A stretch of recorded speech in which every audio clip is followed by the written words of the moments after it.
Okay, so we're going to talk about what's an autocrat. I think everyone here knows, especially lately, what an autocrat is, right? But I'm going to give you a formal description of an autocrat. The autocrat rules with absolute power, with no limitations, and is not answerable to any external constraints, whether legal, like the Justice Department, or institutional, like our universities. Autocrats often crack down on any form of criticism or opposition and tightly controls the media and access to information to prevent the spread of alternative viewpoints. To maintain power and the benefits of corruption, autocrats typically have the support of elites who hold influence and who assist the autocrat in carrying out his will. Another word for an autocrat is a dictator or an authoritarian. So autocracy has been the primary form of government for most of human history. It was one of the earliest forms of government. If you were in a tribe, right, there was usually a leader who was a strong man, a male. And in the ancient world, there were kingdoms and city-states and empires. Ancient Egypt was a monarchy for over 3,000 years. The pharaoh was considered political and divine. He was actually considered a god in Egypt. Monarchy, having a king, has been the predominant form of autocracy. For example, France was a monarch from approximately 843 to the end of Louis XVI's reign in 1792. And by the way, he died by guillotine in January the next year, 1793. China has been an autocracy for almost 3,000 years, with the current form of autocracy being established in 1949. That's the Communist Party. Dictatorships became very popular in the 19th century, and dictators developed in the 20th century, fascist dictatorships, the famous one being Hitler, right, Nazi Germany. We went to war in World War II to fight against fascism, so this is kind of ironic where we are today. Fascism, it's a far-right political ideology that prioritizes the nation over the individual, often with a dictatorial leader, centralized power, and strong militarism. And we see strong militarism now in our country. We have a policy that the military has to not do anything with our people in our country, right? They fight wars outside of America. But right now, the current president has done orders that would allow them to assist local police forces, right, with immigrants. So I feel like this is a warning sign and something that we should all be aware of. So past and present autocracies, as I talked, the pharaohs, Julius Caesar, Hitler, Mussolini, Stalin, and Mao were all past autocracies. Current ones is Venezuela, Russia, Hungary, China, as I said, and Saudi Arabia, which is ruled by the royal family and the crown prince. So now we're going to talk about the autocrats' playbook. How exactly do they gain power and hold on to power? They distribute disinformation by social media, and it's very easy now. And Jim's going to talk about disinformation and what happened via Russia and what happened in Brexit. They affected Brexit, and they also affected our political landscape and even outcomes, some would say. And nowadays, where there's social media, where you can talk to people all around the world, it's much easier to spread disinformation. And it's spread by politicians, we've seen that in our own country, media outlets and loyalists to manipulate public opinion, create division, and undermine trust in traditional media, democratic institution, and democracy itself. They scapegoat vulnerable and marginalized communities, creating insecurity and fear. And I would argue, when they do this, it's not just to create fear among the immigrant population or the trans population. It's to make us all fearful. We see what's happening to these people. We might say, gee, I better be quiet. I better not do anything. I better not mobilize or go to a rally because that could happen to me, right? So it's highly successful. And it also hides governance failures because usually autocrats are not very successful economically, right? People are not happy, they don't do well for the people.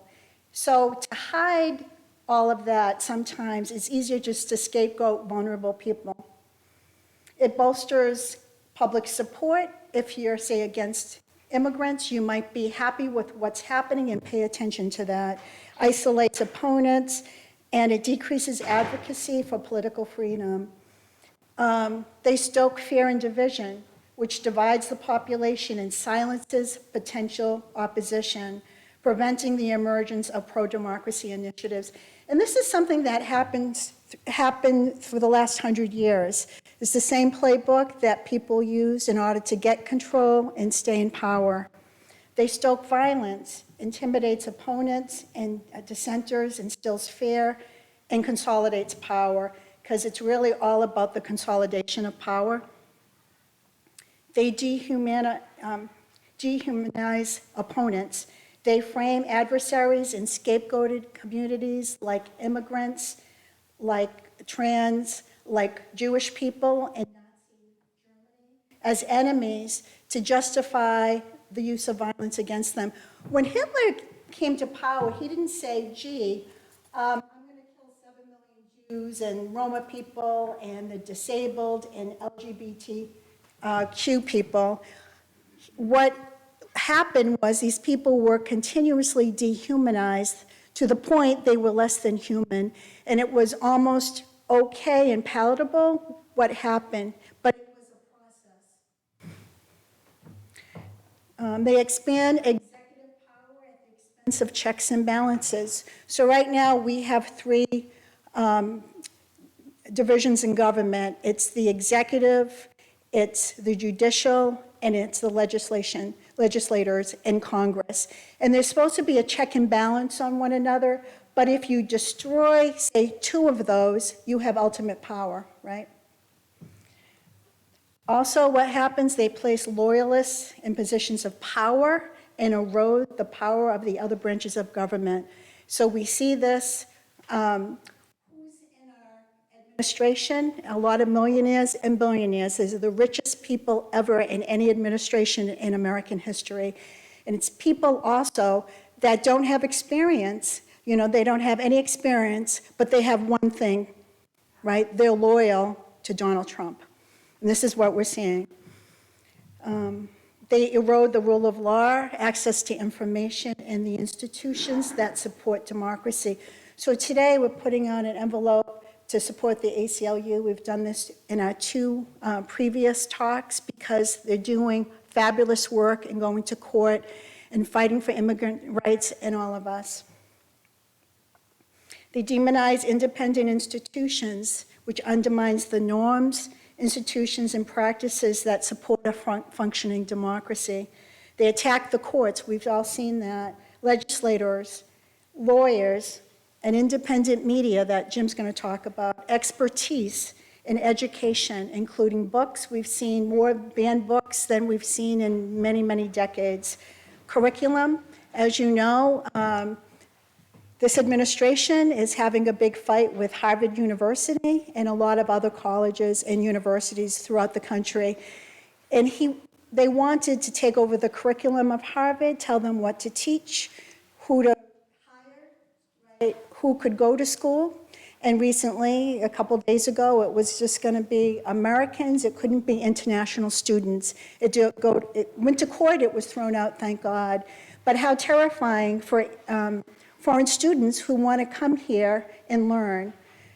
And I just felt that was frightening. But thank God that Harvard in our own state is standing up. And where would we be today if all the institutions, all the law firms, all the companies, everyone in Congress stood up to what's happening? We would not be in this place. And this is what really needs to happen with our help, and I'll talk about that a little later. They decrease criticism and dissent.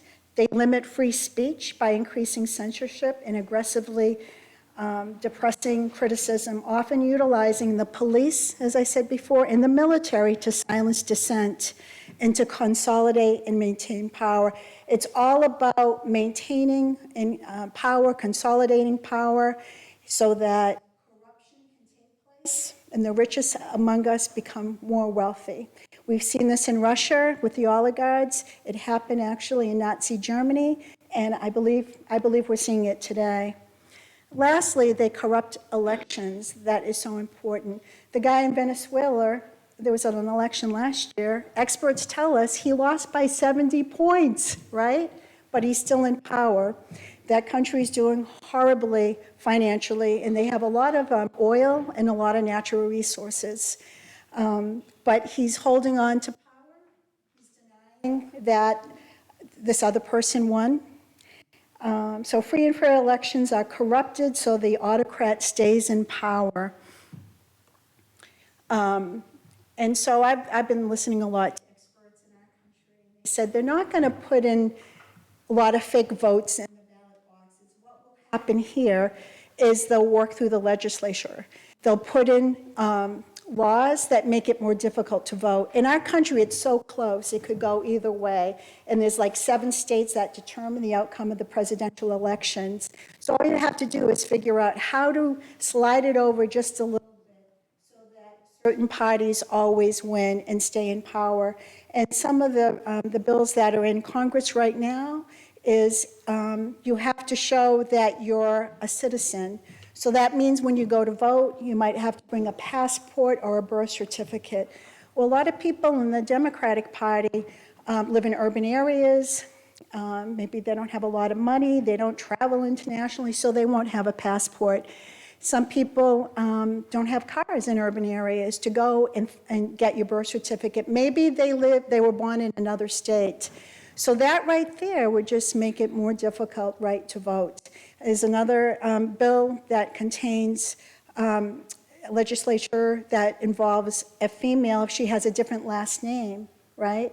And she needs to prove that that's her legal name. So all these things are making it just a little bit more difficult to vote, to the point where less people might vote. And there's always also gerrymandering, as you know.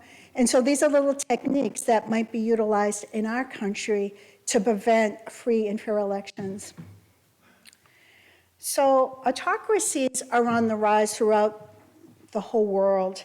According to the 2025 VDEM Institute report, and that's an organization that studies democracies and autocracies, and they do an annual report. They started in 2014. They're in Sweden at a university. And they have said that the number of autocracies have risen from 88 to 91 and has surpassed the number of democracies, which has fallen from 91 to 88. Countries are now affected by increasing autocracy, whereas only 19 are in episodes of increasing their democracy. Liberal democracies continue to be the rarest form of government on earth. Out of 202 countries, only 29 are considered a liberal democracy. And in the United States, we were one of them. Only 12% of people worldwide are living in a liberal democracy, the lowest in 50 years. I can't read. I think 72% of the global population now lives under autocratic rule. So the head of that VDEM Institute, you can go on and read their annual report. And he gave an interview and he said that before the end of the summer, you'll no longer qualify as a democracy in the United States. The rule of law, the constraints of the executive, they will be gone to such an extent that we can no longer talk even about a constitutional republic. So this is kind of a famous quote by Benjamin Franklin on September 7th, 1787. Someone asked him, well, doctor, what do we have, a republic or a monopoly? They were writing the Constitution, and he said, a republic, if you can keep it, right? So we can successfully fight autocracy. I know this is kind of probably a depressing presentation, and I apologize. But we can fight it, and countries have successfully fought this. It just happened in South Korea last year. It's happening right now in Serbia, but it will take a lot from each of us, all of us. And I'm encouraging everyone to stay strong and please be informed. People tend to tell me, look, what can I do? Well, there's a lot we can do. And they withdraw, and they don't want to hear the news because it's so upsetting. I would implore you to stay engaged, go to rallies, join a pro-democracy group. My group is GAIN, the Greater Assabet Indivisible Network. We're located right in Northborough. Our next meeting is a potluck. It's the 2nd of June. It's a Monday night, 5:30 to 7:30. We're having a speaker who's Canadian, and he's going to educate us about how the Canadians view us right now.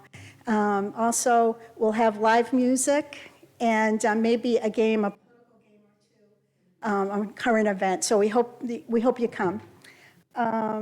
So we need to boycott, phone bank, support pro-democracy legislation. We need to strike, and there's a national strike initiative. If you go on your computer and you put in national strike, you can sign a strike card. And once they get 11 million, they're going to ask people to go on strike. And this is the kind of action we need to take to preserve our democracy, which is so important. We're the oldest democracy on earth. And so if we go, I think it will be a horrible thing, not only for us as a global population. Provide financial support to groups supporting democracy, and most importantly, continuously protest. We also have a protest coming up on June 14th at Worcester Common. That's in back of City Hall. Please come. There's great speakers. We have music. We have a representative from Worcester coming. He promised us he'll be there unless something really dramatic happens. So Jim McGovern will join us. The rally's from 1 to 3. He'll be there about 2 o'clock. So I encourage everyone to please come. And this is the sort of thing we need to do. We need to mobilize. We need to join forces together to fight what's happening. I think it's so important. So that's the end of my talk, but I love people's comments. If anyone wants to raise their hand and give a comment or a question, I'd love to take it. I just heard an announcement today before I came here. I was watching television, and this is going to turn out to be a big attack on women, a further attack on women, I'm going to say. They're saying now it's going to be dangerous to have a baby, because if you have if you lose the baby, you can go to jail, and people can report you, and they can make $100,000 for reporting you. This is happening in Texas. Yeah, happening in Texas. You get $10,000 if you report something, I believe. And so the fear is that this is going to spread throughout the country. Yeah, let me come over here. Okay. Hi. I 100% agree with what you said. We have one enemy, one, and we have a lot of groups in Central Mass.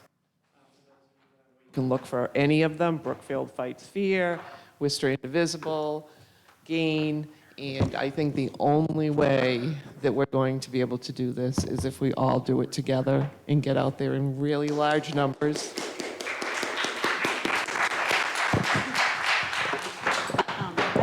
Wanted to clarify, I think, and I don't know her name, the woman that spoke in the front. So Barbara, were you speaking about if someone is pregnant and they have a miscarriage, or they have some medical problem with their pregnancy and the baby is aborted to save the mother's life? Is that what you mean? Oh, okay. Wow.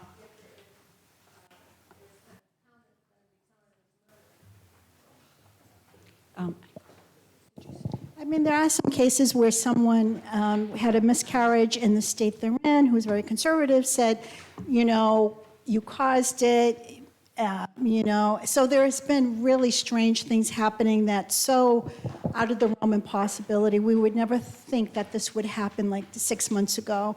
What's happening is so quick. I gave talks on 2025, and at the time, the Heritage Foundation wrote this, and it was funded by billionaires and conservative millionaires, said that they wanted everything done within 6 months.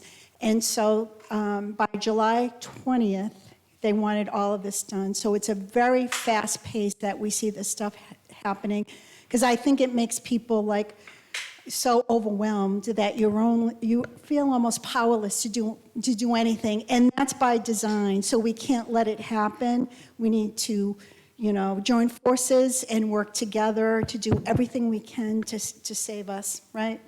Anyone else? Mildred. I was reading that the new Republican bill has in it that Trump can name nonprofits terrorist organizations. Yeah, so is Indivisible doing anything other than, just urging people to call? Are there any actions that are ongoing? Yeah, if you go on the Indivisible website, it's a wealth of information. There's a state one and there's a federal one.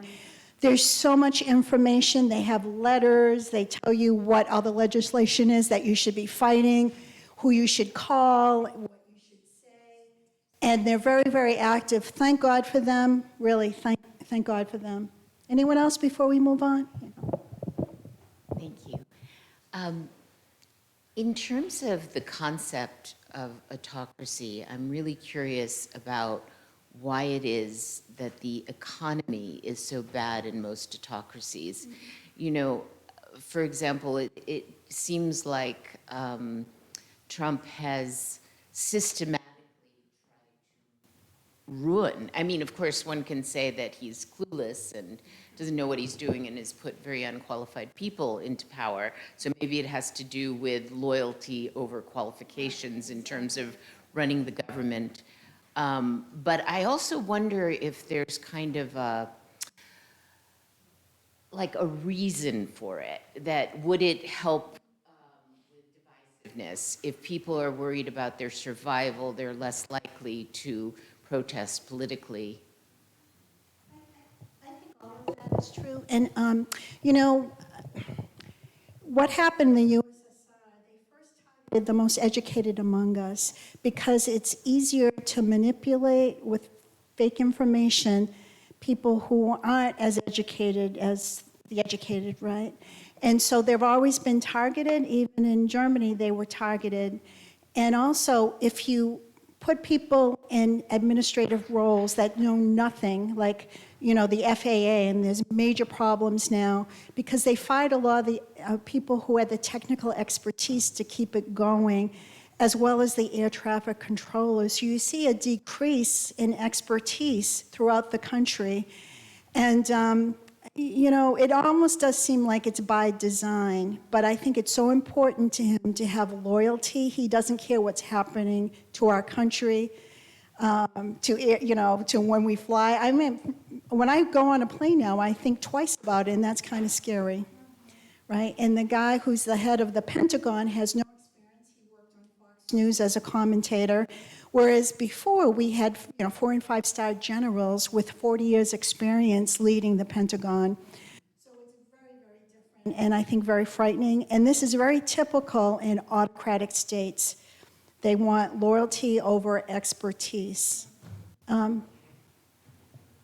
Okay. So I don't know if other people are calling. I'm having an issue calling Congress because our representatives are on our side. If you're calling, you're sort of preaching to the choir. I'd really like to I have some things I'd like to talk to the senators who are Republican and voting for the ugly bill and the, okay. I feel like I'm yelling. Anyway, so I'm not sure if there's a way to reach the people I really want to reach, and I sort of do this 5 calls thing, but Not very well, because I'm not quite sure how to focus what I have to say and how to get to the people I really want to, I have a message for. If anybody has any thoughts on that. Jim? Oh, we have one person here. Just a couple of comments, if I could respond to the making phone calls to your legislative representatives. I've done that as well, and occasionally you will get a message that you've been sent to voicemail and the voicemail box is full. If you do encounter some difficulties with talking to someone on the phone, I would suggest trying to email your legislative representative. If you go to the website for, either the U.S. House or the U.S. Senate, or I would imagine even for your state legislature, they will always have their email contacts available on those websites. So that's an alternative way to reach them. And if I could just make one more comment, just in regard to the autocracy that's going on currently.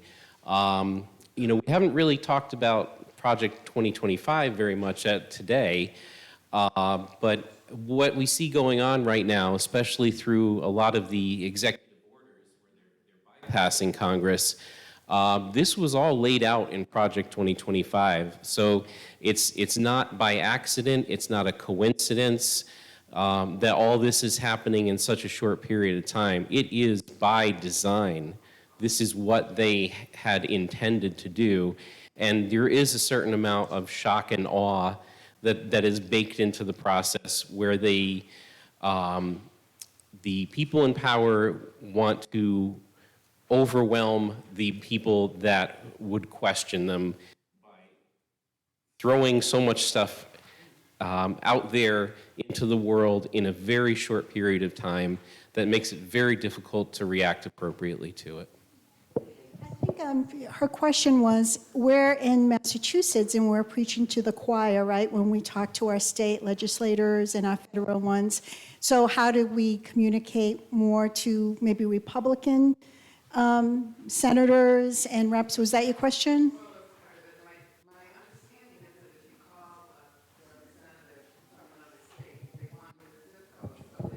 Right, they want their constituents because that's what they care about. They want to be reelected, so it's very difficult. You could try to call, you can try to do emails, you can phone bank to at least reach voters in those areas. I would suggest that. We're going to take one more, well, we'll take two more, okay, because we have another speaker. Jim, did you want to comment on that? Yeah, so real quick. So Chuck Schumer works for all of us. He's useless. Call him. Our governor, and I'll tell you, I have no idea what our governor's plan is. I think the answer is because the governor has no plan. I would encourage you to lean very heavily on our governor. I'm in Worcester. We are effectively at war with our police department and our city manager. If you haven't been reading about that, let me know. It's been my obsession for 24 hours a day, 7 days a week for about a few weeks now. So, luckily, some of us have Jim McGovern, who is doing an amazing job. He really is doing an amazing job. I mean, he is a national leader at this point. I'm really proud of that. Elizabeth Warren is doing a great job. Ed Markey's doing a good job. So, in a sense, you're right. You're preaching to the choir there, but there are a lot of choir members who need preaching to. Your governor, your local elected official, ask them what they're doing to protect you. And your comment about autocracy and the economy is a great one. The idea of capitalism is that the best ideas will rise to the top. And if you run a business, if you're a billionaire, you've got a lot of money, you're investing in an economy based on your ideas and the ideas of the people who are advising you. Autocracies don't run.